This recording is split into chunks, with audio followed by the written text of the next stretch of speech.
Friday. Yay! Everyone come through, please. It's a beautiful day. I just want to say we're looking at Hakainde HICHILEMA, who if days the SADC to exercise its powers against President Mnangagwa. You all know that he have approached the SADC and has also approached the AU. But we're going to be listening to one of his, a professor from Zambia, in analyzing and also shed some more light on what's going to be happening as far as this issue is concerned. Let's not forget that the big boys, are right now still fighting for a bail, which is Mike Chimombe and Mosimo Pofo. So we're going to look at that story as well. The Triple C 78 and Mr. Timber, again, still stuck. You know, they were denied bail. And then again, I think if I'm not mistaken, they denied bail. And I'm going to get more information as I'm going to be checking on the article. Yeah, so before we get into the nitty-gritties, if it's your first time to come across this channel, I'm going to ask you that you subscribe and make sure that you ring the bell, turn on notification button. It's very important. And do not forget also, if it's my regulars, like the live, let's push algorithm, inviting everyone to the conversation. It's a beautiful Friday, yay! I can't wait to get into the weekend. It's a beautiful day. Guys, please do me a favor, drop your location, very important. I love to hear from Zimbabwe. I've heard from Jishamane, Mashingo, Bintura, Buhera. What are you talking about? It's everyone across the country. So I'm very grateful that you guys come here to have a conversation. I want to say shout out to Ambassador of Peace. We have Nicholas, we have Toga here. Good to see you guys. Please push algorithm and make sure you share the live with everyone so that at least we have to catch up. I'm gonna do that quickly. I don't know why I did not connect to TikTok. For some reason, I forget to connect to TikTok, but I should have done that. I'm going to connect to Twitter right now, very quickly. So I'm excited, guys, that you're here. I'm very much excited. Very, very much excited with everyone who's around here. I thank you so much, guys, for coming through. All right, so we're gonna move on and look at what's going on currently. Guys, am I the only person who have so much respect for people from Kenya, for standing up and do what was right for the country? And you and I, we should do the same. If you want freedom in Zimbabwe, you and me, we should stand up and demand that we have a society that makes sense. Because at the moment, it's chaotic. It's chaos.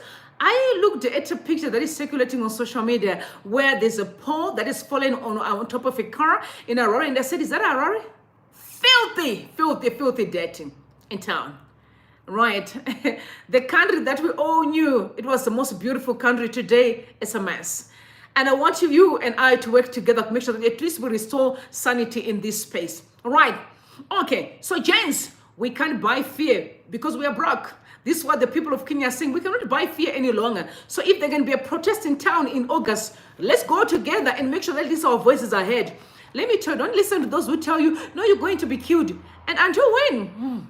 Sometimes you just fear nothing. The people are saying the best time to make sure that we protest is the time of the SADC summit, which I agree.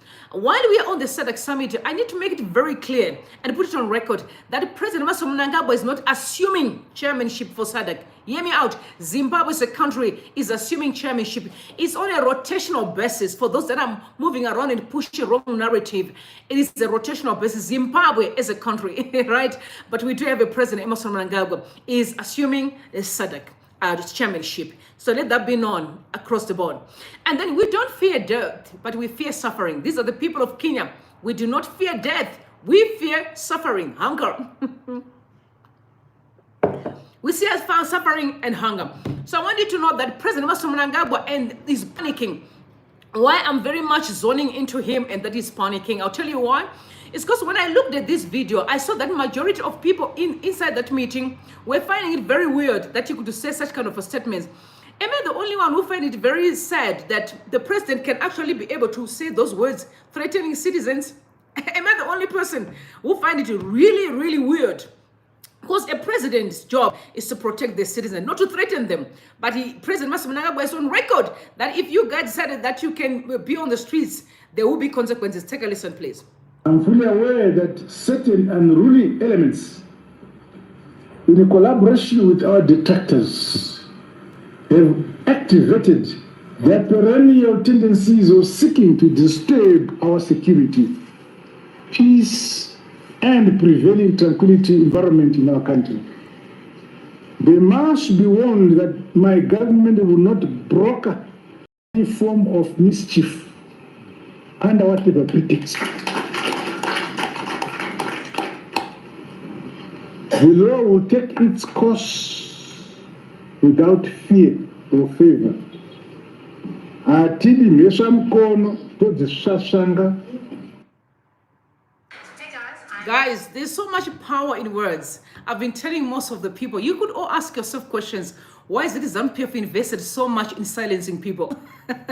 Because there's so much power in words. You know, as I'm talking to you right now, there's a transferring of spirits. We can pump each other just through words.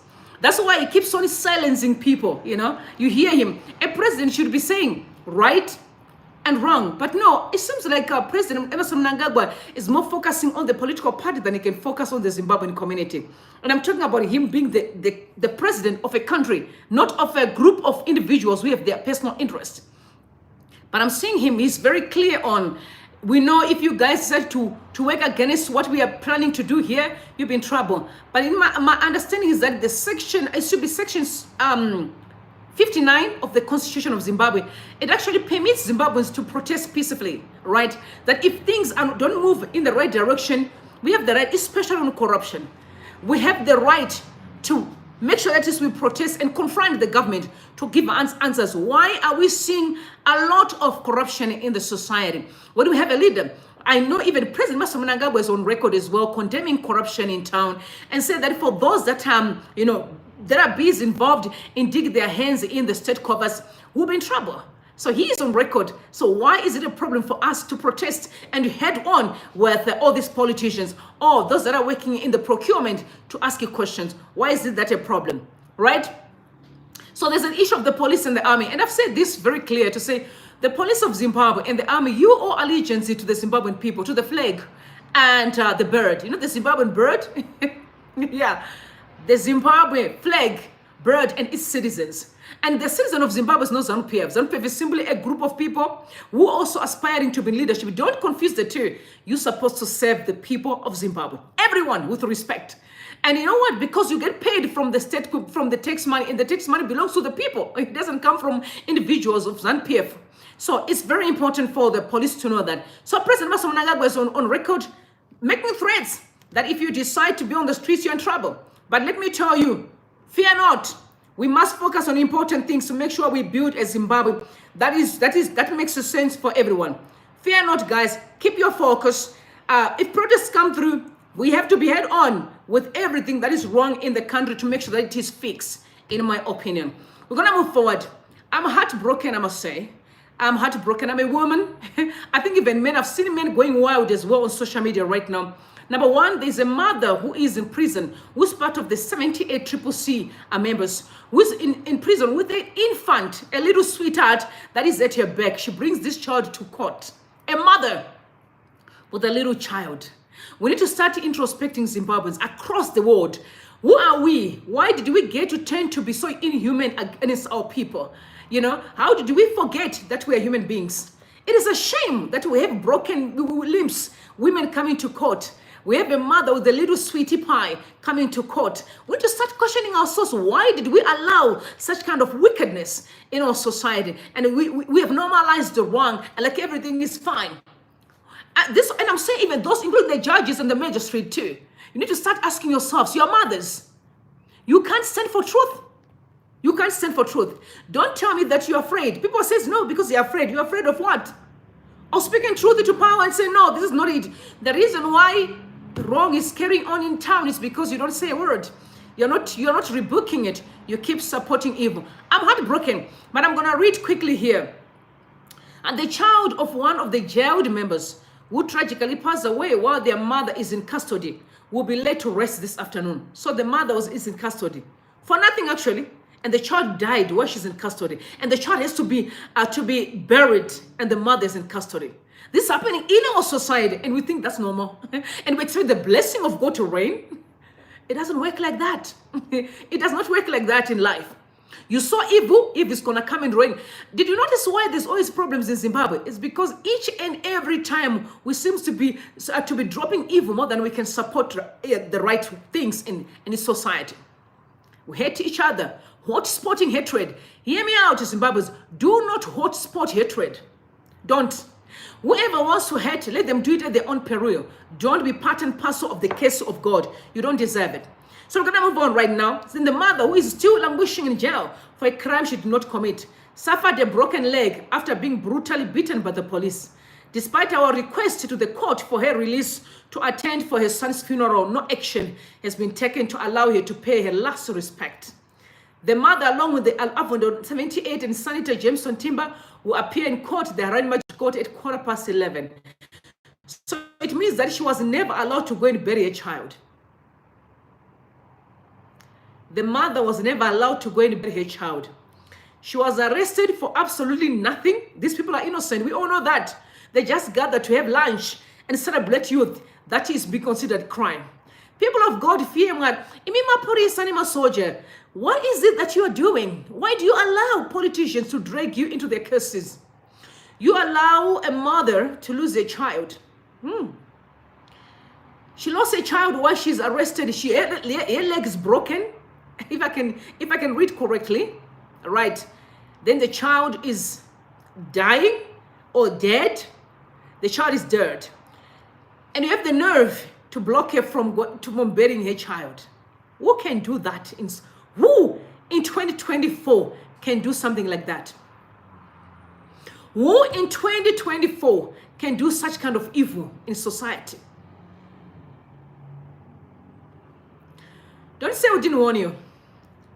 Because the curse of God will reign in your homes. Your children shall pay for the evil that you guys are sowing. Fathers, be warned that God is watching you. And you're going to pay it heavily. Right? You're going to pay it heavily. I'm just wanting you to know that you're going to pay it heavily. So we have got a woman as well, part and parcel of the very same, as the same group of those that were arrested. The husband is disabled. So she went yesterday to the court and she was holding a placard.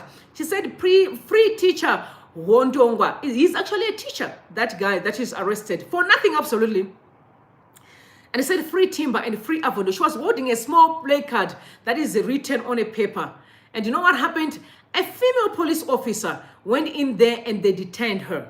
She's not only here, they said that almost like 7 people, if I'm not mistaken, according to the news that I saw, were also detained. This is happening in Zimbabwe. It's not happening in America. In America that you say you heard. It's happening with the prime minister of Zimbabwe.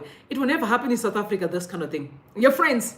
It can never happen in Botswana. Your friends. It can never happen in Zambia. Your friends. It can happen in Mozambique. Your friends. Now it makes sense why President Mnangagwa is on record that is feeling lonely. Because nobody can befriend a person like that. I'm sorry, y'all. I'm just saying. Who can befriend a country like that?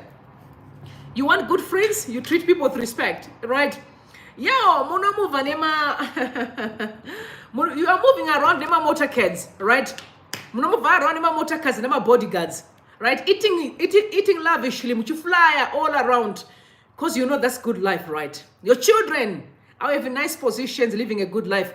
What's stopping you from treating the neighbor? It's because you think you're better than others. That's where the problem is. Every human being should be treated the same in my world. Everybody should be treated the same with respect. It's sad to watch that. Very sad. But I also saw respect for Chanakira as well. Nejo Chanakira was there, the businessman. And I'm expecting businessmen in Zimbabwe to stand for right. Let me just tell you, sometimes I have to exonerate President Mnangagwa. I'll tell you why I say so. Some people may think I'm crazy, but I'm going somewhere here. When I look at the kind of business people in Zimbabwe, I'm looking at the church. When I look at most of these, you call them mass societies, be it the Women's League, everyone is sitting and doing nothing about the wrongs that's going on in the country. I've seen some people doing some work, the Christ Coalition, I've seen the church as well. But I'm saying, in situations like this, when wrong happens in our corridors, we stand up, we hold hands, we confront wrong together. Then it makes sense. But imagine when only the few are at the forefront, but the rest of the people sitting back, kids from the student unions are going to the court and demand that innocent people be freed. But let me tell you, bishops and pastors, call them apostles, are sitting at home. And on a Sunday, they get in the church and started preaching. What are you preaching? I've told you that the church is not on a Sunday. The real church is how you treat people on a daily basis. Only when you go to the church, you're simply going for service. It's like you're taking your car for service. Driving the car is not when you're parking it at the garage, when it's being serviced. That's not driving the car. That's not how you measure if the car is functioning or not. So the real church is not when you go to the four corner walls, dusting your Bible and lie to the people like you're a Christian. The real church is how you treat your neighbor, those around you, in your household, at your workplace, in your businesses. That's the church. So Chanakira was there supporting businessman Chanakira.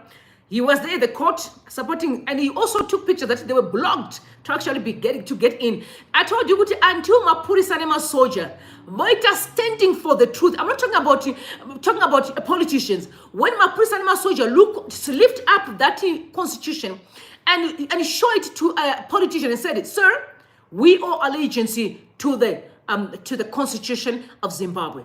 Then Zimbabwe was going to remain in bondage. Mapuri Sanema soldier, until they lift up the constitution of Zimbabwe like the way they did.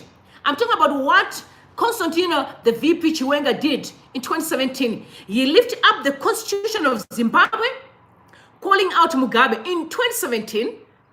Moyo, SB Moyo, the late, may his soul rest in eternal peace. He lifted up the constitution of Zimbabwe and said this. I wish I would have printed a copy because I do have the copy. I was supposed to print it and bring it. Until you tell me you're owing allegiance to the constitution of Zimbabwe, don't come and tell me otherwise, because then you are lying to me. Mapurisa, don't tell us if you genuinely serve the people. Lift up the constitution of Zimbabwe and tell those politicians and say, "Sir, we owe allegiance to the bird and we owe allegiance to the people of Zimbabwe. But you don't tell us what we must do. The constitution should be our guideline of how we treat the people." That's leadership.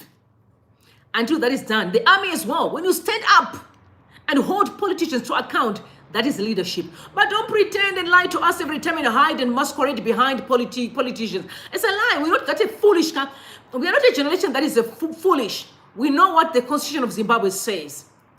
And we know what you're supposed to be doing and how you're supposed to serve the people of Zimbabwe. I've always been a person who says, if you feel like people are expecting too much, right, from you, be it you're a politician or you are in the army, any position, the judiciary, if you think Zimbabweans are expecting too much, then leave. Leave. It's as simple as that. We did not come to your house. You came to us. Jesus Christ. Let me just drink some water more. Leave the job. Leave the job. Leave the job. Now, the president of Mnangagwa is also on record. Now he's complaining. Like you heard him telling Putney that he is very much lonely. Now I can see at the front of Herald, they're saying that the liberation parties must resist Western machination. And what was interesting about that is that I saw a tweet from one of my sister. She's a staunch supporter of ZANU-PF, and she went on and responded to President Mnangagwa. She said, "Sir, your children, they study in the West. We see you gallivanting with the West. We see people that are looting our minerals. Some of them are from the West. We're seeing you again, desperate to have friendship with the West. But then at home, you come here and said you are hating the West. But we can see you're very close to them." So he said, is there no double standards here? What are you saying, sir? What are you saying? Right? What are you saying? That's why they're asking questions. Sir, Mr. President, Your Excellency, what are you saying? Because he said he's upset that the liberation struggles are allowing the West to take over. I'm going to read some of the piece that was written by Joseph Madzimure. He said former liberation movements, actors, Africa under threat from their erstwhile colonizers who are determined to install puppet leaders to loot the continent's resources. President Emmerson Mnangagwa Hill said, okay, who's looting our resources in Zimbabwe? Who's allowing it? The president has the right to block it because he's the leader. He's the first man in the seat in town. He is, right? The first citizen is the President Mnangagwa. He should rebuke the Western powers who are coming and take our resources. That's why we need to ask questions. We have seen, people said so many J's are coming to Zimbabwe. Money is being looted, our minerals are being looted. Then he's going online and he's complaining to Putin. And he's even inviting Putin as well to say, we've got resources to give you. He's talking about the food. You hear more when Zambians are commenting on what happened between President Mnangagwa and His Excellency, the President of Zambia. You know what I mean? HICHILEMA.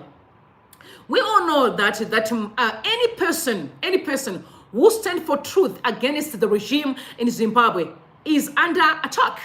We are much aware of that. Don't forget the relationship between Kama, the ex-president for Botswana, who is back again on the ring, and President Mugabe. Do you remember that, the former President Mugabe? Do you remember that there used to be a rift, a very, very tight rift, because he was always confronting his dictatorial tendencies all the time. Now, I can hear him saying that now there's another fight again between HICHILEMA and the president of Zimbabwe, President Mnangagwa. Any person who just stand to say what's happening in Harare or in Zimbabwe as a whole is wrong, becomes an enemy for ZANU-PF. It becomes an enemy. So if you are here, my brothers from ZANU-PF, some people are being called the CIO intelligence guys. Hello. Hello, this is your sister Rumbi. Hello. Are you here?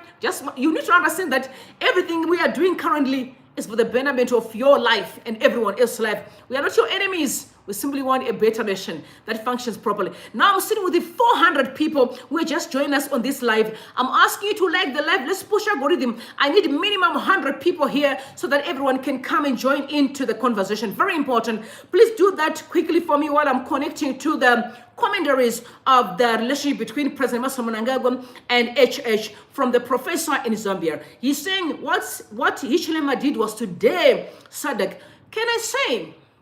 Can HICHILEMA becomes the Messiah that God can use to save Zimbabwe? I'm going to explain to you why I say so. I'm just asking myself here. It's because if HICHILEMA is confronting SADC to stand firm, I'm talking about firm, for what they claim to believe in, can they not be able to stand firm and bring solution here? Because I remember in 1980, there was a conversation for Zimbabwe to be free. Zimbabwe was never taken by ballot. There was a conversation at the Lancaster House. Can they stood firm and make sure that they bring a conversation to Zimbabwe to bring sanity?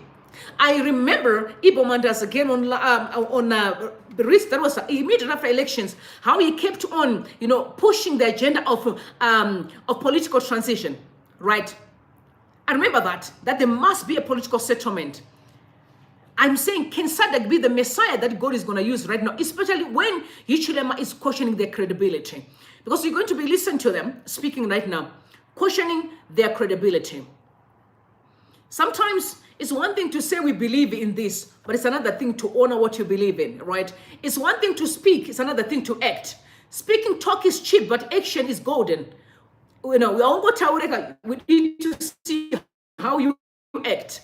Right, drop your location, very important, please. I need to know where you're watching us from. I want to send you some love. Let me tell you, Zimbabweans, I don't know. When you see me in person, you'll be shocked. I'm a lover. I'm born to love. You understand? I'm pumped with love. I'm a lover. So I want you to know that I love you so much. All of you across the world, I have so much respect and love for you. Please make sure that you drop your location, like the live. Let's push algorithm, invite everyone else to the conversation. Now we're going to be listening to the professor from Zambia commenting on the relationship between President Mnangagwa and HICHILEMA on Newsroom Africa. Take a listen, please. For those allegations that are supposed to have been made by Zimbabwean President Emmerson Mnangagwa, just how much truth is there to it? It's very difficult to verify whether these accusations are correct or not, because they came from Mr. Mnangagwa, the president of Zimbabwe. But my hunch is that because Zambia has been having very good relations with the U.S., both economically and militarily, under Mr. HICHILEMA, the new president of Zambia, really not the new, but he's been around now almost 3 years. But Zimbabwe, I think, feels that as Mr. Mnangagwa told Putin, that is, he feels lonely that the West has abandoned Zimbabwe. But I think the truth of the matter is that there is growing relations between the US and Zambia, but whether that is amounting to what is being described as militarization, I don't really think so. So your suspicion is that there is absolutely no intelligence that's been involved in establishing this issue that then President Mnangagwa has gone to say? It's just based on a whim? No, I think Zimbabwe, Mnangagwa went to Russia to seek aid from Russia, and he put it very clearly: he needs military, economic, and food assistance from Putin. I think that is the main point here. But I suspect that the argument about the U.S. militarizing Zambia, I think, is being exaggerated. But it also has to be put in the context of not very amicable relations between Zambia and Zimbabwe since Mr. HICHILEMA came to power. So it's a Cold War that has been existing because of the perception that Mr. HICHILEMA is closer to Zimbabwean opposition. So I think it's a larger problem of just the deterioration of this relationship. But I think the embarrassing point of it is whole president having to put it to Russia that we are really feeling very lonely of having been abandoned by the West. To me, it just looks like an exaggerated claim here to get aid from the Russians. So just, well, I suppose you talk about it being an exaggerated claim. So, there's very little information to go on from what you're saying to suggest that the accusations that are being made are indeed true.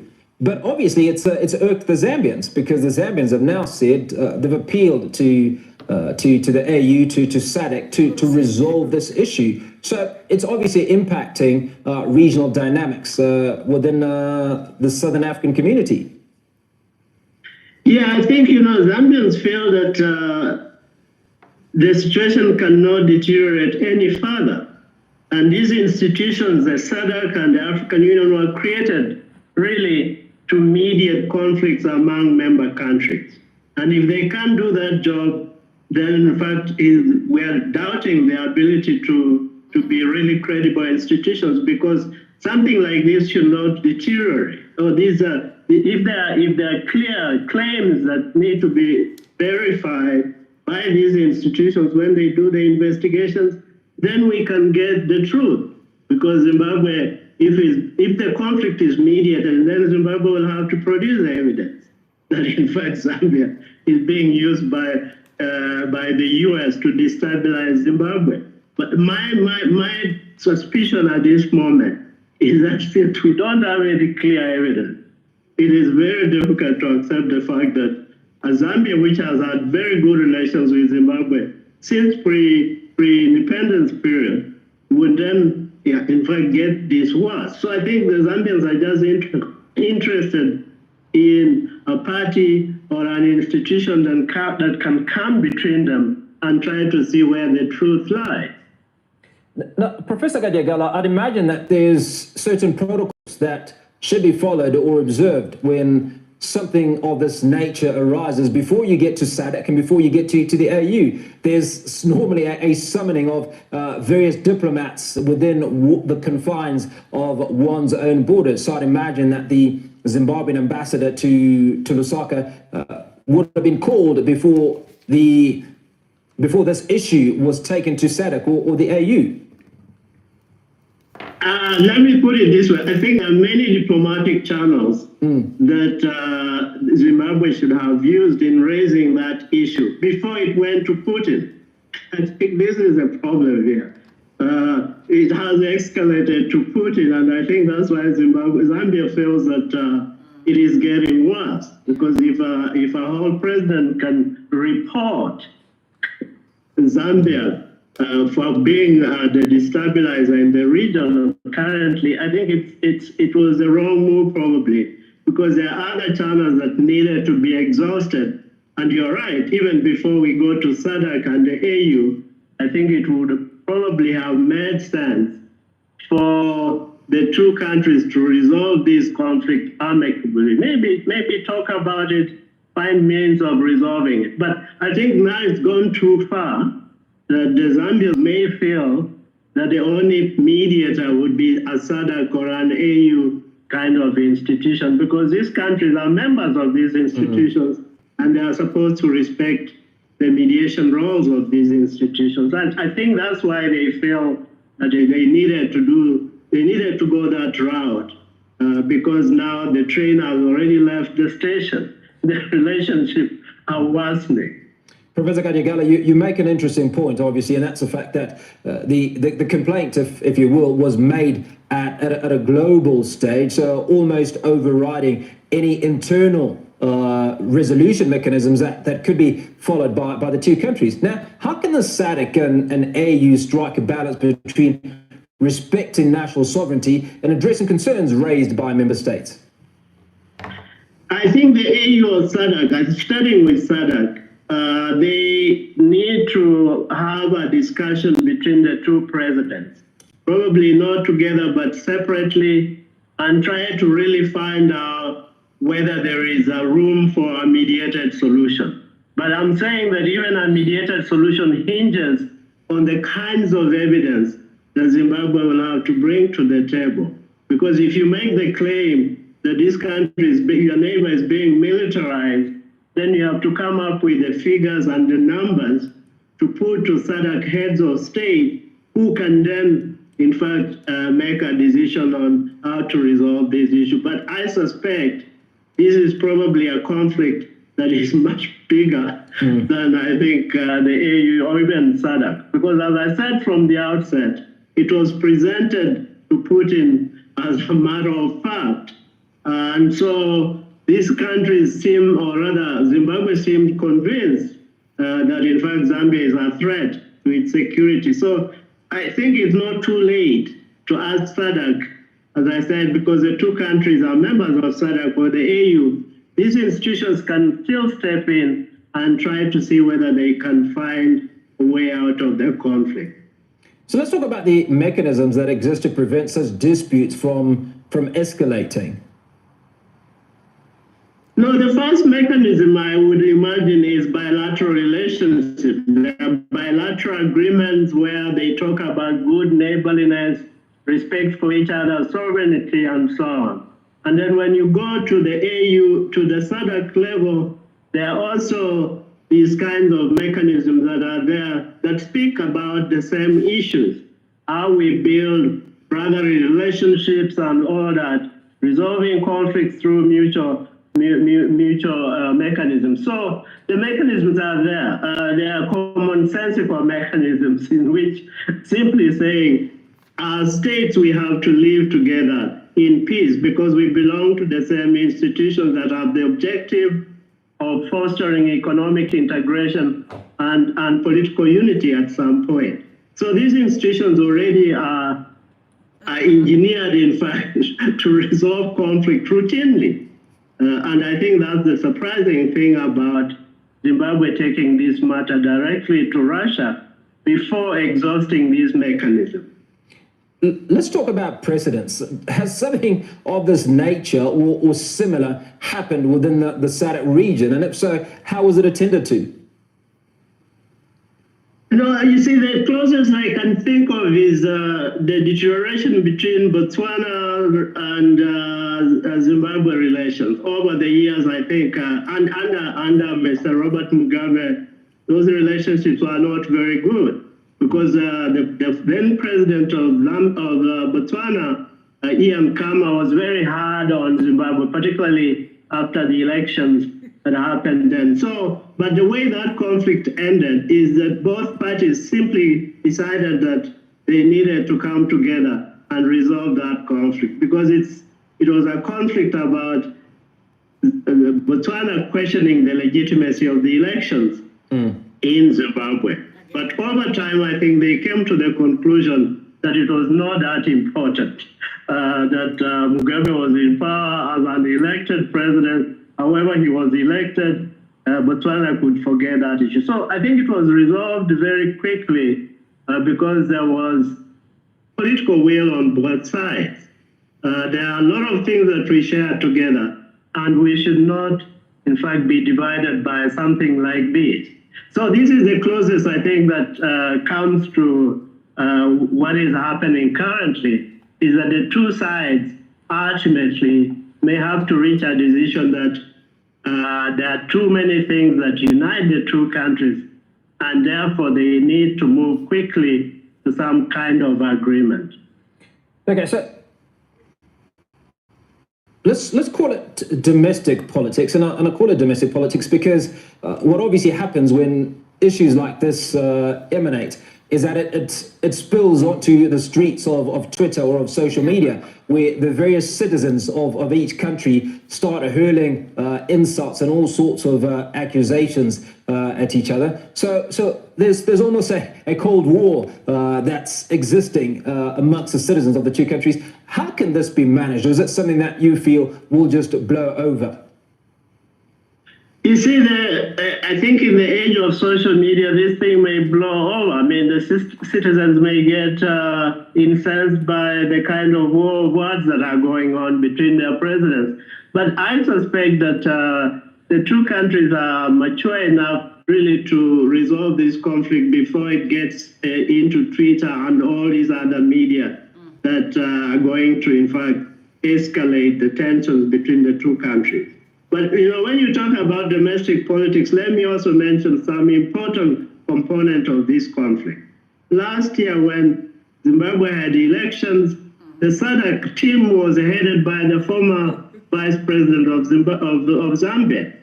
And when the SADC team came up with their report, they said very clearly that those elections did not meet regional international standards. And the Zimbabweans didn't like that. And in fact, SADC had to make a position, came up with a statement that said, you cannot rubbish SADC observer missions, despite the fact that, the head of that mission was a former Zambian vice president.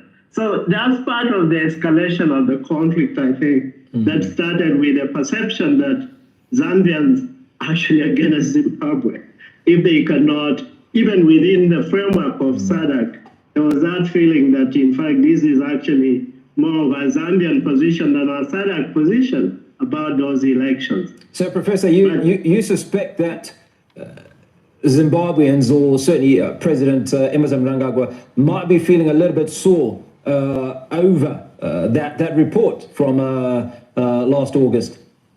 Yeah, no, he is, because I think members of the ruling party in Zimbabwe really came out very clearly in public to accuse SADC of that report. But again, I think they made insinuations that that report was too critical because the head of it was a Zambian. So I think that's part of the context of this conflict, that the Zambians leading a SADC delegation will reach a decision that election was not free or fair. So that is the larger context in which this conflict is playing out. And as I also mentioned, the feeling that President HICHILEMA may have had very good relations with Mr. Nelson Chamisa, the opposition leader, even before he came to power in Zambia. All right, now you've heard it. So the issue here is actually the election. The observer mission report is the main reason why there's a rift between the two countries. And you saw how Joe Charamba is... President Mnangagwa does not see how Joe Charamba is messing him up. Because I really think that if there was a problem between Zambia and Zimbabwe, it must be dealt with diplomatically. But no, it's a lot of violence that is being spewed on social media, especially on X. Joe Charamba is cancerous to President Mnangagwa's office, and unfortunately. And I'm saying this not because I hate him, because what Joe doesn't realize is that he's speaking on behalf of Zimbabweans, not on behalf of his pocket or his family. Zimbabweans, which means he speaks on behalf of I and everyone else across the world. So people think that Zimbabweans are bad or they're toxic. No, it's Joe Charamba and his friends that are toxic, that are busy fighting Zambia day in, day out. I told you last time, he attacked HICHILEMA. I don't blame HICHILEMA for taking the SADC and the AU route. Because, I mean, if it was an issue that can be dealt with as brothers, why not resolve it? But if you behave that way, I can take you up. I'll try other means to bring sanity, isn't it? This is one of the reasons why Zimbabweans are doing everything in their power to make sure there's sanity in the country. Other countries, people may laugh on social media today, seeing letters back and forth between ANC and the DA. You know why? They're doing this for the best interests of the country.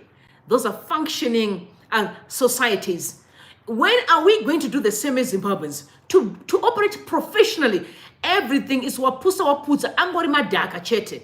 Be it in aid, the judiciary madhaka, kwenda kumaprisa madhaka, everywhere madhaka. Hakuna a rule inonzi, iyi rule inozikana and the rule must be respected. No.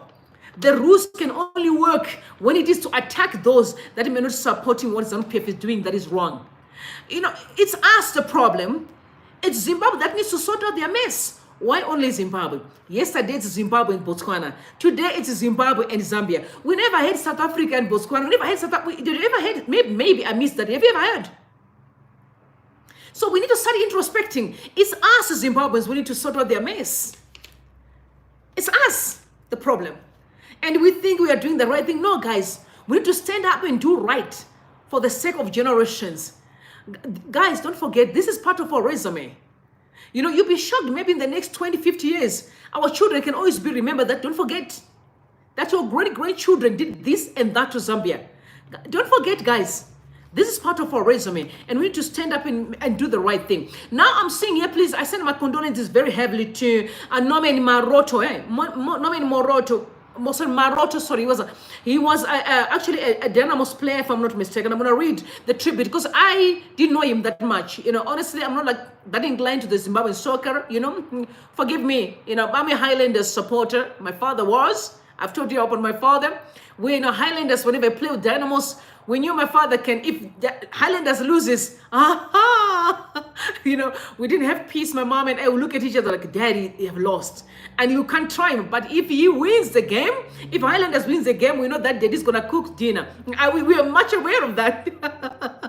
You know, my father is an interesting character. Now I'm going to read here the condolences that were sent out by the Zimbabwe Football Association, that it is with deep sorrow and heavy hearts that we extend our sincere condolences on the passing of Norman Maroto, a cherished member of the Zimbabwe football family. Norman's contribution to Zimbabwean football was immense and profound.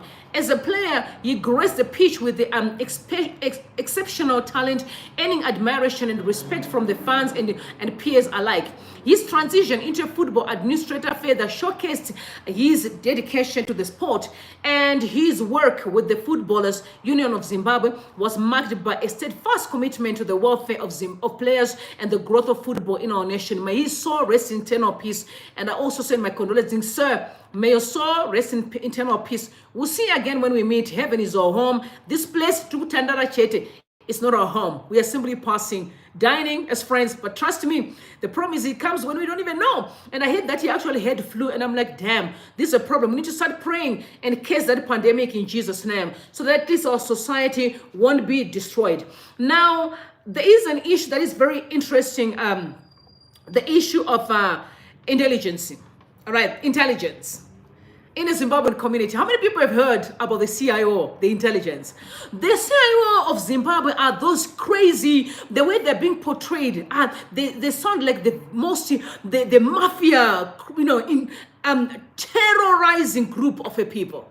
That's how people talk about them. Hear me out, guys. I have friends who are intelligent in South Africa. I have buddies, I've sit down with them. I know how they operate. And I know how they work. Very professional. You've never seen them harassing any citizen. They simply do their work professionally. But no, the intelligence of Zimbabwe are known for bringing terror into society. They are known for that. And why am I talking about the intelligence? There are allegations that are surfacing now that, in fact, because I'm saying this for a reason, I'm going to tell you for a reason. I'm not a hater. I'm a lover. And Gambako, I spoke to him about this, and I also call him out on X. Are you working as a spy to hate our society? Because some people are alleging that he really has been playing a part. These are allegations of some people that were actually killed. And I'm like, hold on. Irina and this similar no time politics the China in and depending drama society. Irina, I believe that a society must be professional and respectful. So if Gambako is working in cohorts with the ZANU-PF regime, selling people out so that they can be killed or they can be hurt, It is wrong. And he must be called out by any sane human being. And say, brother, we know intelligence. Intelligence don't stop people to be killed. They don't stop people to be assaulted, to be beaten, to be tortured and abducted. They don't do that. They simply protect the state. They focus on terrorists, terrorism. Anything that can stand as a threat to the government. That's the job of the intelligence. But the kind of intelligence that Zimbabweans play is a different kind of intelligence. To me, that's a mafia, a gangster, a mafia that bring terror to society. I've seen quite a number of people complaining that they've been through a lot, being terrorized not to be in their homes. Some of them have been through torture. I had a call with someone for more than an hour yesterday, and my heart was broken. Brothers and sisters, hear me out. Don't be carried away to do evil on behalf of people who are almost standing out in this world. You're going to be held accountable, and your children are going to suffer for your sins. Stop that. That has nothing to do with intelligence.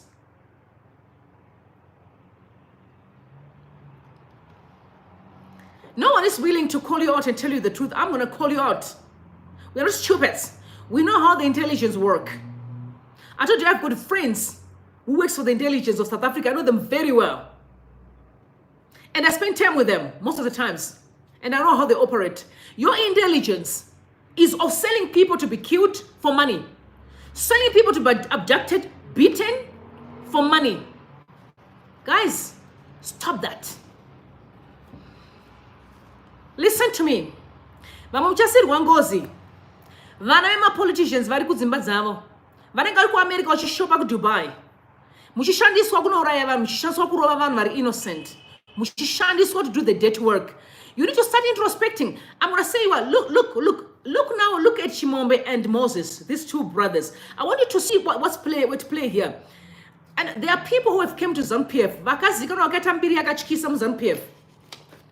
Nasi vangu vamarombe vangati vangu vari kupenga mastreet umu. Musashandiswa nemapoliticians aya. Musashandiswe. There will be consequences. You can't escape the wrath of God for doing evil. You cannot escape the wrath of God. That's why I'm saying this. And because Gambakwa, I talked to him.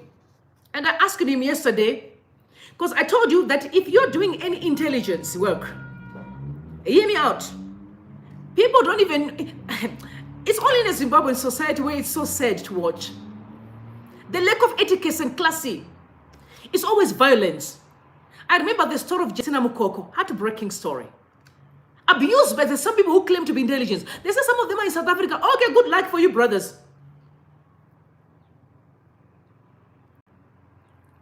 But terrorizing people, following innocent people and make their life difficult is not intelligence. It's satanic. It's devilish. It's evil. It's ungodly. It will bring consequences. My politicians are they are very close to go to heaven. So they can pay for their sins. And here you are with your children and your wives are going to pay for all that you're doing wrong today. Because don't forget, all your cases are on record. People know you by name. Brothers and sisters, stop that lifestyle. It doesn't pay. It doesn't pay.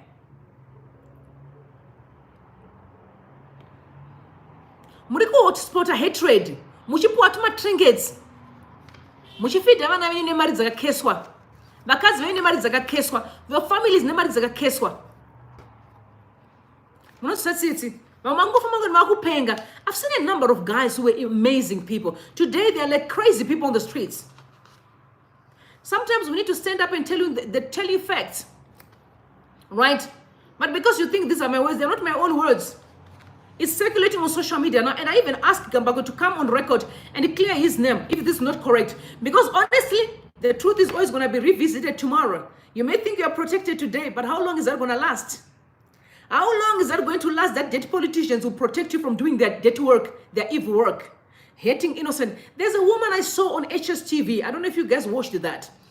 The woman who was actually hidden, I don't know her name, but she's talking about how she's been struggling to even stay with her children. Guys, stop that. Stop it. Stop it. kana muchizivana kwamuri, kana muri panapa masiyayo achakutaurwa iwayo munonzi muri masiyayo, muri panapa my brothers, inzwai kwandiri kuudzai, stop it. Don't say I didn't warn you. At least it's on record. Regerai zvamuri kuita vakomana zvekuuraya vanhu nekudhamba nekukuwadza vanhu zvamuri kuita. Regerai izvi. Hazvibatsiri izvi. Zvine macases. Munosira vana venyu nhamo panapa. Vana venyu vafambawo marombe mastreets umu. Muchisowa maseeds asina basa nekupiwa peanuts. Kana makatarisa mari dziri kubiwa nemari dzamuri kupiwa imimi. What are you benefiting from this debt work?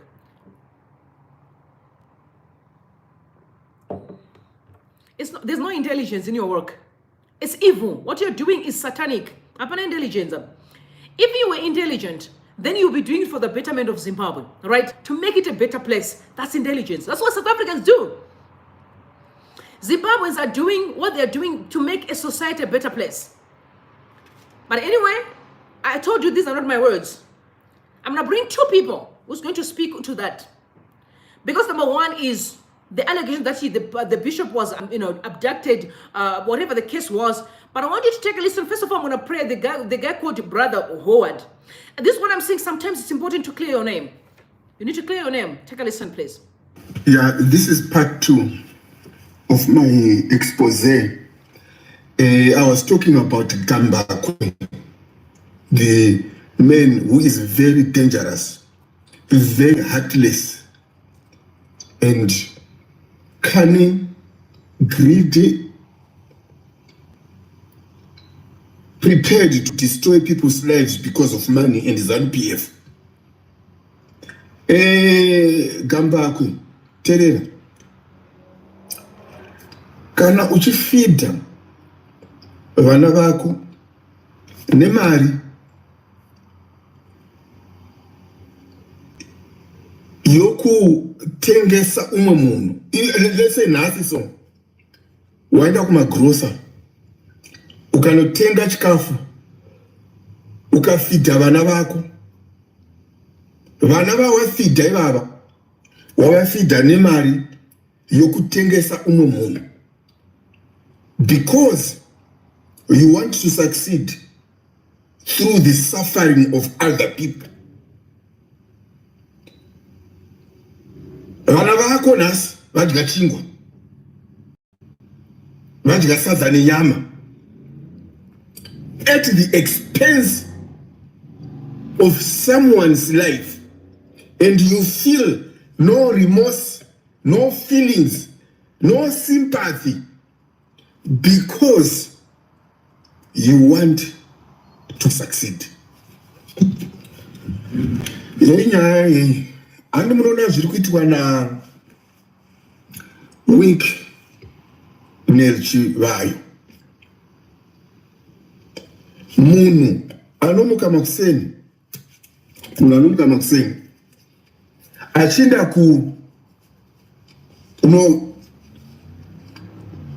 kunotema madora mumuti,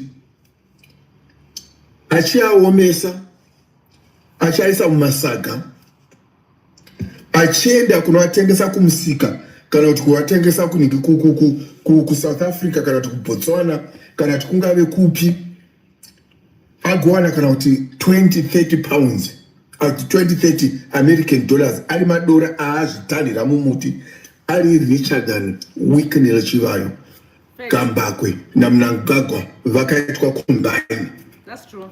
Why? That's very true. Munhu atengesa madora haana kutengesa upenyu hwake, haana kutengesa conscience yake. Atengesa madora akaona mari yokuti anofidha vana vake, compared to somebody like Mnangagwa, Wink Nelchivayo naGambakwe vanodya zvekuuraya vamwe.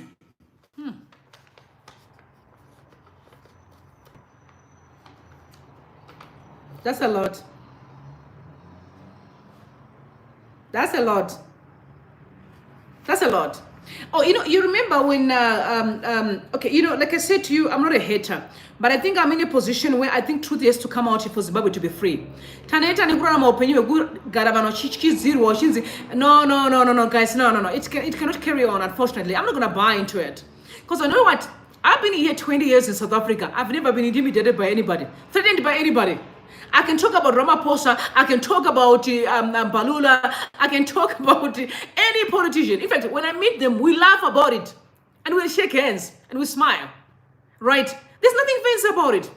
If Ramaphosa does something wrong, we talk about it. We spoke about Palapala Farm. We're questioning. Palapala is very close to Zimbabwe, where USD were being used, and then USD are being found in Limpopo. What's going on? We questioned him. But he was not our enemy. We've never been followed by anybody. In fact, we walk freely. But it's only in a Zimbabwean context that people have to live in fear. Big time of elections, after LME, stop that.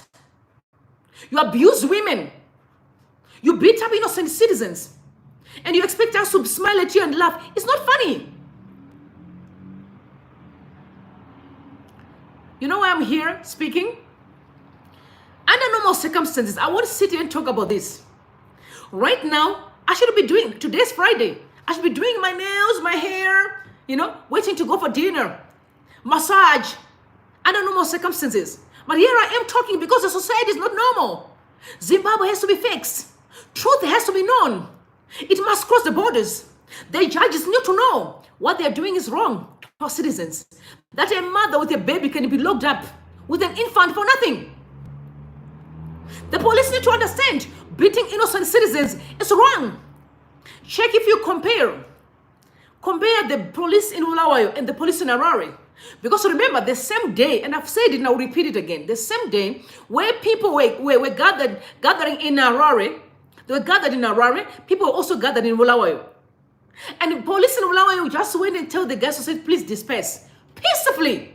But the police in Harare, they were beating people up, throwing people in swimming pools, break people's legs. No. Don't tell me that is a normal society, because that's a gangster society. That is a sickening society. When are you guys going to sit down and really be able to introspect and look at truth and call truth and a lie? Because I can only imagine when I left Zimbabwe 20 years ago, and if I take a Zimbabwean that I was with, that is still in Zimbabwe today, we are two different people. So which means you need to start introspecting Zimbabweans, how you are raising your children and how you equip your youth. That a Zimbabwean girl who left 20 years ago can come back to Zimbabwe and be able to confront your wrongs. But the girls within the parameters who are in Zimbabwe, who have been there 20 years, they have nothing to actually say. They're afraid to speak up. Introspect. And stop complaining to other countries, blaming them for your wrong actions. Fathers, you have messed the destinies up. And it's time to take responsibilities and make sure you fix it.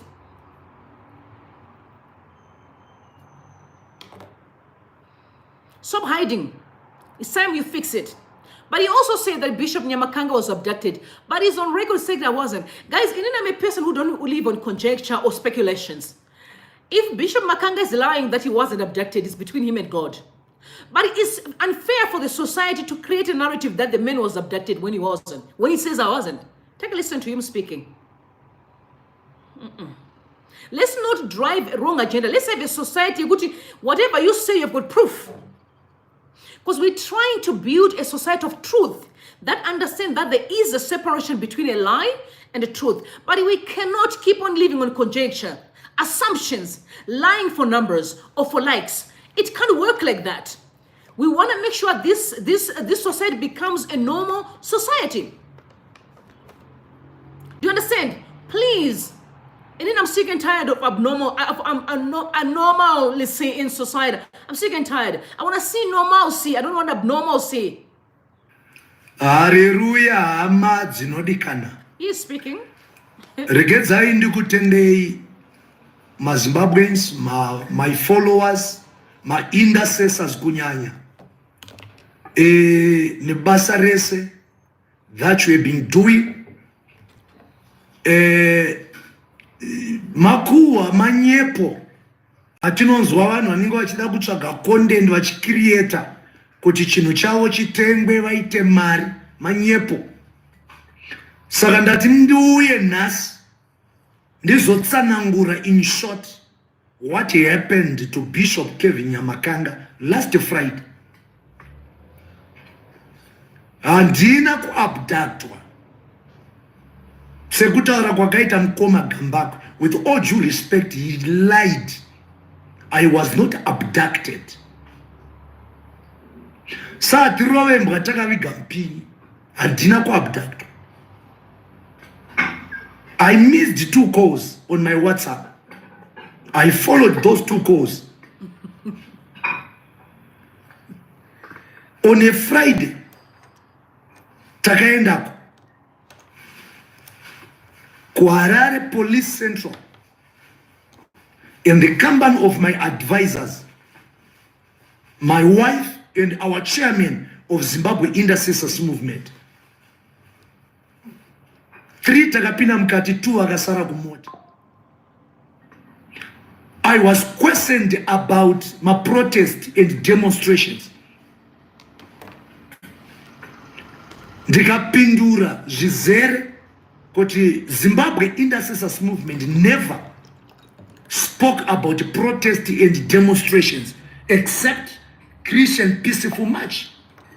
And I showed them a poster rataifana kuita press conference tichiedza kutsanangurira vanhu kuti ours was not going to be a demonstration or a protest but a Christian peaceful march. Izvozvo zvakakonzereswa nevamwe vanhu vari kutanga ma-pressure groups kwakunyora zvichiita ngendini zvichiita ngeti iZimbabwe Intercessors Movement. Ichokwadi, we wrote 36 letters to different individuals, organizations and embassies, and I showed them my emails of such letters. Zvedu zviri pajekerere hazvisi zvekurova imbwa takaviga mpini. I only discovered that we Zimbabweans, we have a problem. We have a problem. One, hatina kubatana. Secondly, kunyepa. Kunyepa chako chako. Vamwe vaitaura vakati bishop vashandiswa naGambakwe. Fine. Kana Gambakwe vakashandisa mukana wekuda kutishandisa unknowingly, haisisiri nyaya yedu, ndeyaGambakwe naJehovha. Kana paine vanhu vakaisa mari kuna Gambakwe akashandisa for his own personal use, iye Gambakwe is accountable and he will answer for himself. Because mari yaiswa mfumojena.com kwete muna Nyamakanga, kwete mZimbabwe Intercessors Movement. Our mandate and our assignment was very clear and is still very clear, to pray for the nation. Which is a good thing. Saka kudaidzwa kuintelligence, this is a national event. Chinhu chihombe chaida kuitika. Zvekuti inini mukureason nyama taitozvitarisa kuti zvinhu zvakadaro zvichaitika. Hapana pataitadza kubvunzurudzwa, not only in Zimbabwe but everywhere, in every country. Hapana pataitadza kubvunzurudzwa. And tell you what, dai ndiri umwe munhu ndakatiza, sekutiza kwakaita vamwe. Ndopaunonzwa vamwe zvezvi vari kuAustralia vana mukoma Howard Nyoni vachitaura zvaNyamakanga kuti Nyamakanga is a false prophet, Nyamakanga is a fake bishop. Alright, imimi zvamuri vechokwadi, uyai kamuadresi nyaya dzacho muno musiri kuAustralia. Uyai mudzi address. Now another person comes up with an idea and another man of God comes and attack.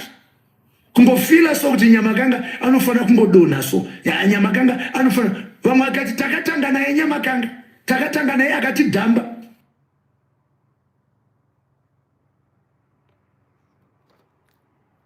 Wow. So the bottom line is that, brothers, you are just, this is what I'm saying. Hatred needs to stop in Zimbabwe. It's very sad to watch. Because when I look at other functioning countries, people don't have time for all this drama that we are going through right now. It's said, honestly, imagine how can you build stronger businesses when you are doing what you're doing? Do you know what? I'm terrified to actually collaborate with Zimbabweans. I'm terrified because I don't know what they're gonna do. I mean, to me, it's like, it's sad, man. It's so sad. Like, I'm in a society where I work with everybody. Like, it's sad, man. I know it has to stop, guys. This generation need to stand up firm and reject everything that is anti-success, everything that is a torture to our society, everything that is poisonous.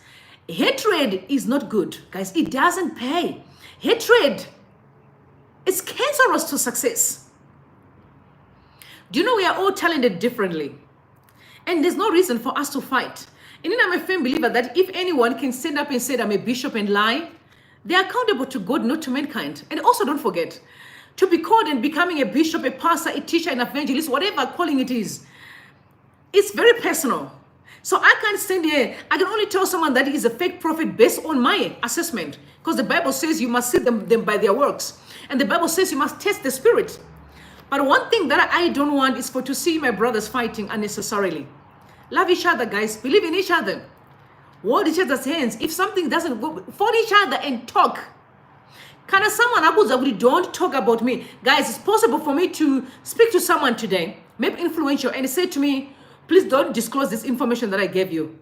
But if I come and disclose it, I'm betraying my friend, my friend, or my brother, or my father. So I'm a firm believer that if someone tells you to say, don't talk about me, don't do it. They gave you the information in confidence. A word private and confidence is there for a reason. It's to make sure that at least you protect somebody's integrity, but not disclose their personal life. So if you do so, it's wrong, guys. Maybe that's where the problem starts. Disclosing information that you were never given. Or you were given, but in confidence. But you do it for your own personal gain. We can't do that. Let's build a society that is normal. By sharing love always. I've told you, spread the fire of love everywhere you are. If you see someone who don't have, be of a blessing. You understand? Be of a blessing. Respect your neighbor. It's normal. Clean up. Don't just drop dirty all everywhere you go. Please, let's do the right thing. We need to start doing the right things, Zimbabweans, for the sake of our country and the resume and generations to come, by showing love always. Even when things are wrong, let's follow the right channels. And I know some people are saying, you may not be, and I don't think he was abducted, but I think he was questioned, and I think he was forced to record the video that you saw. But that does not mean that he was abducted. So you need to give facts as they are. I think he was questioned. And we all know how the intelligence work like there. We have heard a lot of people saying that. But the assaulted thing, I don't know. I can't confirm or deny. He is saying he was not assaulted.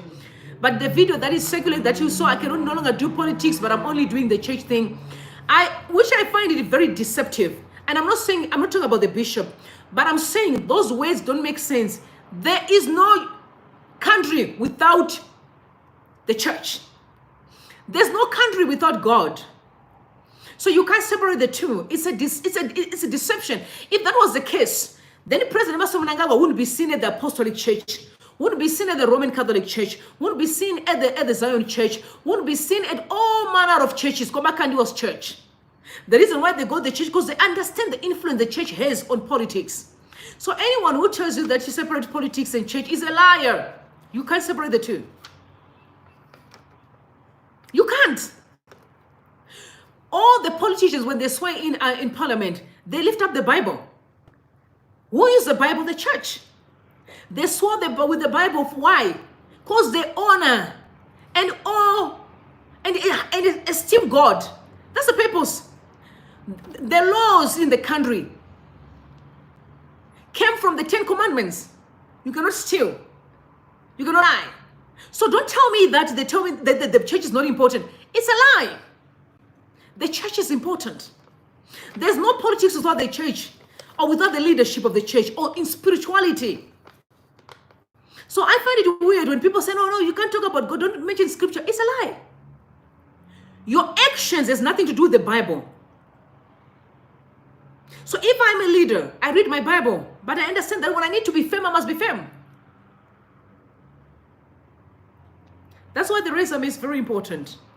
So you understand resume. Making mistakes and learn and grow is important. because it will shape you, the person that you are, and how you're going to be able to conduct issues. All right? But it's unfair to say that church must keep quiet. No. In fact, I'm going to start prayer sessions where we pray for the church, for the leadership, starting with the police, the army, judiciary, every department. Where there's corruption, procurement, I think the first place to start is with finance. Pray for Mutuli Ngube and the Vice President Mnangagwa, because monies that they're paying out to people, they need to tell us how are they doing it. Who's giving them that authority? Praying for the president. You can't say that we must sit back and not praying for President Mnangagwa. We fail to do so. I have to pray for him. Praying for the youth, that God gives wisdom and counsel. We can't sit and say, no, anything happens, the church cannot interfere. It's a lie of the devil. It's the devil wants to silence you while he's feasting on your people. Don't do that. Stand on the doorway. Lift up the people to God in prayer and ask God to give them wisdom to understand that they are there to serve. They are not there to collect. Looting and collect, it will come with a curse. It's sad when I see, I laugh whenever I hear that these politicians and their children are living in America, and I'm like, hey, going to school to America is not success. Success is peace.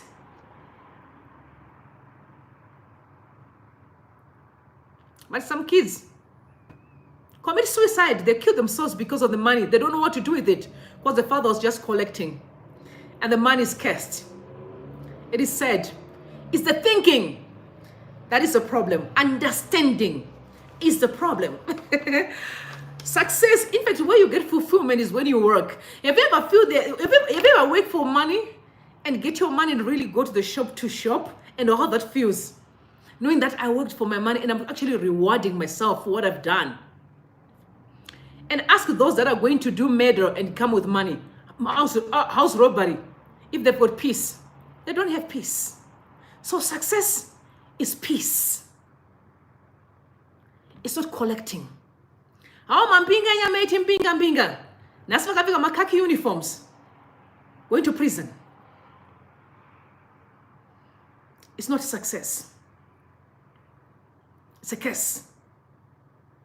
Looting is a curse. There's no success there. I'm trying to let you understand. So next time we don't help people who are stealing, that, oh my God, he's a successful man. Oh, really? Do you think so? He's not successful.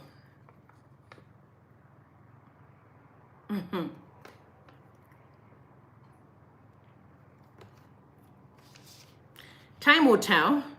I guess that will make sense. And I also want to make it very clear. You must learn to assess situations without catching feelings. Okay.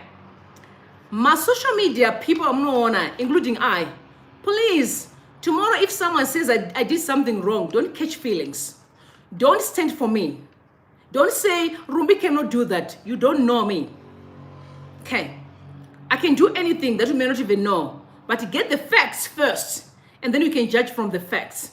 But don't catch feelings and protect people when you don't have the facts. Okay. In life, learn to deal with facts. No matter how much you love a YouTuber or Facebooker or TikToker or, a person on X, a Twitter, or handler, whatever the case may be. No, don't do that. You don't know what people do in the background, but deal with facts. And then you can judge from facts. Because sometimes you hate on people who don't even know what you're hating them on. This is why I am trying to create a culture that respects communication, not assumptions, not speculations. Best is my celebrity. No, but still be able to say, I love you, but I think you're wrong. That's maturity. That's growth. But not makua, manzo, we run with them. You believe. Because we're in 2024, people can sell you a dummy. I can create a story today and make it look real. And you can run with it. Because you trust me. This is why everything that I say here, I bring evidence. I do not want to do any commentary without evidence. Because if I don't do so, I failed myself. I don't want you tomorrow to question me. Everything. That's why I've chosen to do commentary. I do commentary because I've got evidence that I rely upon. I read articles. I show you videos for a reason. Because I don't want you to come back tomorrow and question my integrity. Because I am a preacher. I'm a teacher of the word of God. Because I'm a teacher of the word of God, I don't want you to question my integrity because I cannot fail God. God for me comes first than anything else. And truth comes first than anything else. I hope that makes sense to you. Please don't stand for people you don't know. Deal with the facts. And your YouTuber tell you ndakaroa. What are you talking about? Because my own video. Maybe the video was just told to say talk. And the video was captured in a split second. Listen to me, guys. If someone calls me today and because I know the torture does not include, sometimes it doesn't include beating or assaulting. It includes you forcing me to believe in a lie. You're torturing me. You're torturing me, my mentor. You're making me go against my will. The moment you force me to go against what I believe in, it's torture, right? That's what ZANU-PF is doing to the Zimbabweans. They are torturing people by forcing them to believe in a lie. And people are saying, no, this is not correct. They say, no, it's correct. But there's a majority of people who support ZANU-PF are mentally deranged. Majority of them. Mentally off. You know why? Because everything they do is going against the truth. And they know the truth, but they are forced to believe in a lie. So every time you believe in a lie, you are forced to make sure that at least you always cook something to support your lie. And that's a lot of work. So truth is easy. So truth is simple. A lie is painful. That's why they say life is simple, but it's not easy. It's simple when you do the right thing. Even when it's painful work, but because you're in the right place, it makes sense. So please, believe what the bishop says. Don't say it. Believe what he says. It's up to him and God. If whatever he's telling is not truth, it's between him and God. You can't enforce to him to say, believe in a lie. Okay, for John. John, please can you tell John to stop? This one of my followers is an incredible guy. He's called John. He's John. He's amazing. You always want to see me smiling all the time. Doesn't want me to see me serious. I tell you, I really become, I'm just a happy child. So, but there are times that I have to be serious to remind the devil that we're not playing, yeah. You know, but I'm just a happy child by nature. Okay, please, let's believe in what people are saying, not what we assume. Because you know why I'm saying so? I don't want our society to be filled with fear.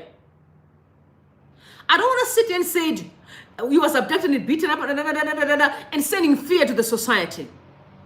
I want us to be fair and deal with issues that are really happening. So that I was abducted, I was beaten up like Mazbabe Shanduko. We're able to say yes. And we deal with it accordingly. But it's not fair to actually be able to say things that a person says it didn't happen to me, it says it happened to you. I don't believe in that. I want to respect the bishop for setting the record straight. I also still believe, again, to my brother as well. Remember, Gambako is a journalist.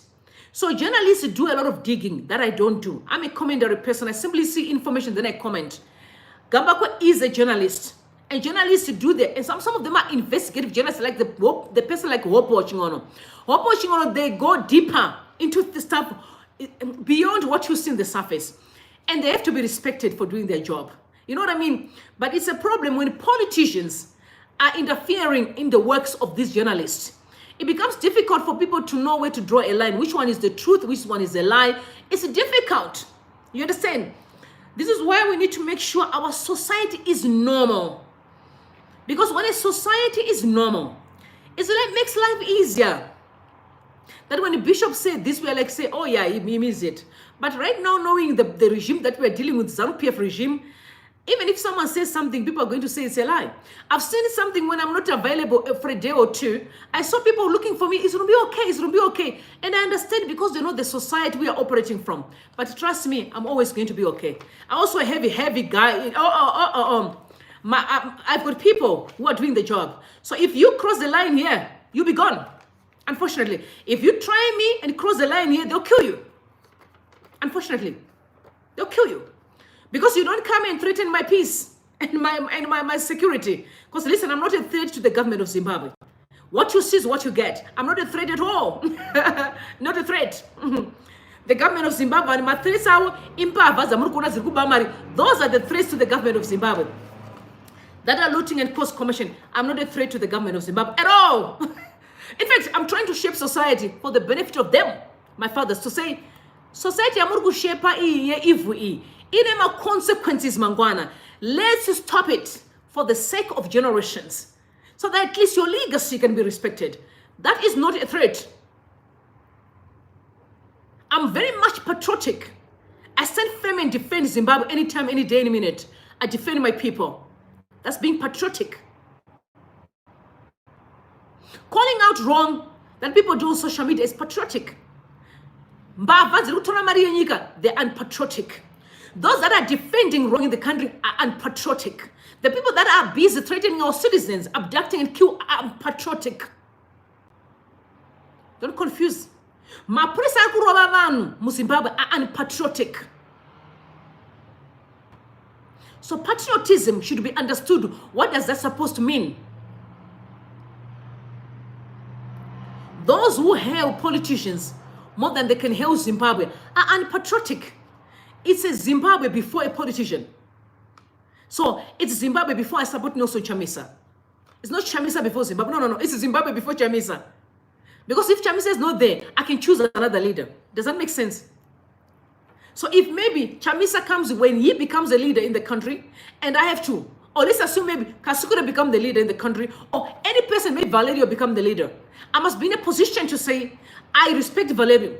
But after he hate him, I'm also going to be respectful to the next president, right? I'm being patriotic, but don't force me to believe in a line that you call that patriotism. That's not patriotism. I know what patriotism is. I'm very much aware of all the government should do or work and operate.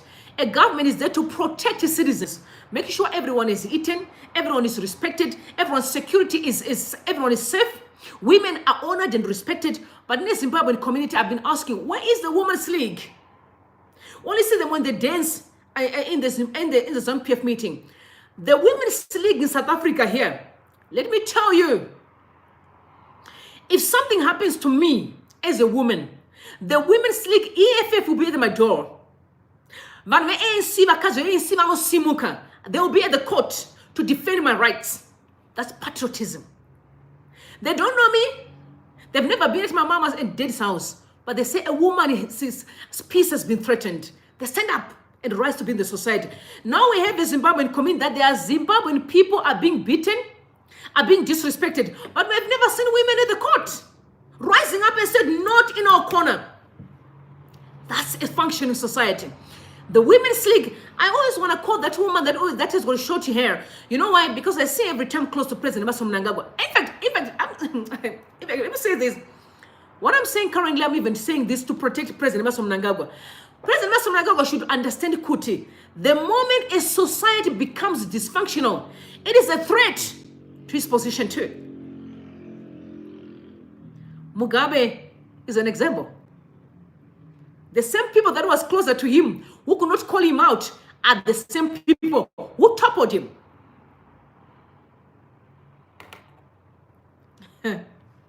Wisdom is profitable to direct. Women in Zimbabwe, the Women's League. I always talk about Chino. You said Chino Mona. Chino Mona, hey, that's the woman's name, the one with short hair, all right? I've never seen her. I saw a mother with a child yesterday at court, with a little sweetie pie, a small little baby. I was expecting Chino Mona and the Women's League to say, not in this country.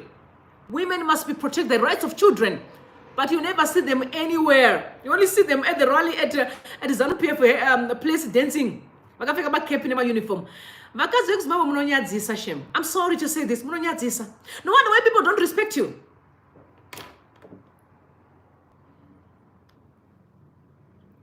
Sorry. The youth stood from Zinasu. I saw the youth from Zinasu. May God bless those kids. They were at the port. Children are standing up, but parents are sitting at home just watching. They say they're afraid. You're afraid? Show me a parent who's afraid to protect their children. Show me a father who's afraid to protect their children. Now, are you surprised that our society is dysfunctional? It is dysfunctional because men and women have neglected their kids. And I have respect for my friend. I remember Ali posted on Twitter and he said, the people that were born, that are 45 years old to the age of 55, you are owing Zimbabweans a lot. You saw Zimbabwe deteriorating under the hands of Mugabe and you did not do anything. You were supposed to stand up firm and said, not in this country. That's leadership. Let me say this, and I'm gonna say this. Okay, hate me all you want. Hate me all you want, yo. You are dealing with a woman who's very much exposed, right? I saw women during the day of Miss. Did you see women on Miss Universe? I saw the ex, the ex president's wife, the late. I saw Maya Mugabe there. I saw quite a number. I saw Chiwenga's wife there. You see the way that you guys were busy at Miss Universe, gallivanting there with your dresses, and you were looking all gorgeous. I expect you to stand for Mary Chiwenga and do the same. Did you hear what I just said? I expect you to stand for Mary Chiwenga to get medication and treatment. You make us question you and your womanhood. All of you. You make us question if you really know what being a woman means or what being protecting a society means.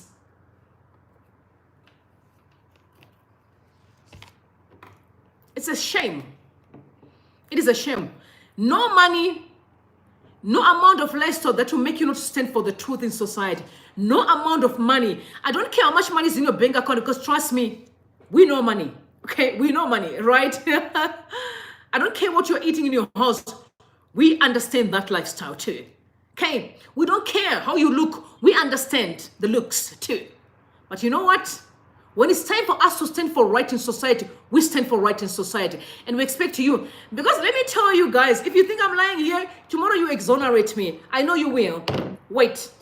You're going to, all of you, I know you're definitely going to support what I'm going to say. Wait until we have a new president in the office who's genuinely, and you'll see how many women are going to run at the forefront. You just heard me.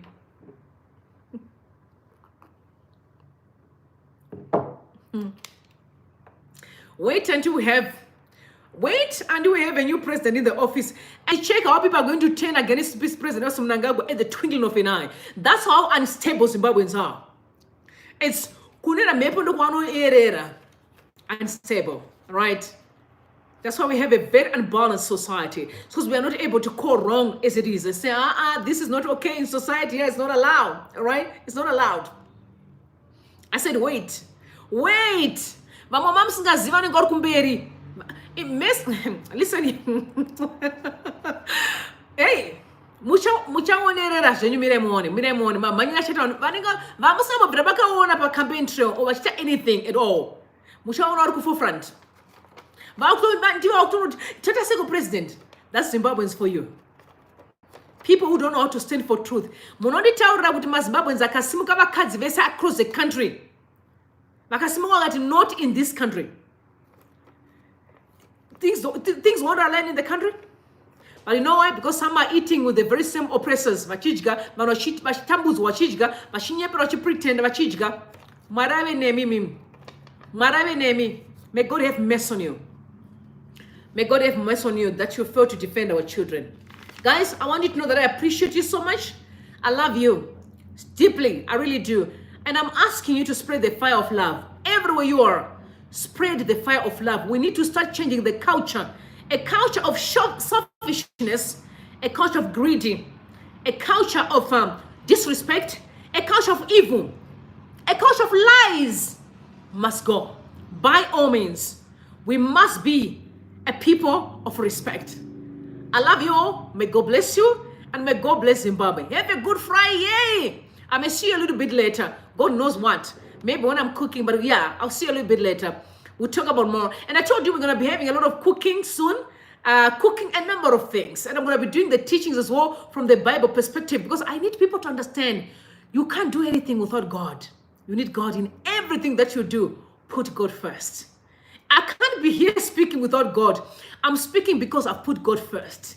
Without God, I can't do it. Yes, to go before my words. I love you and bless you all.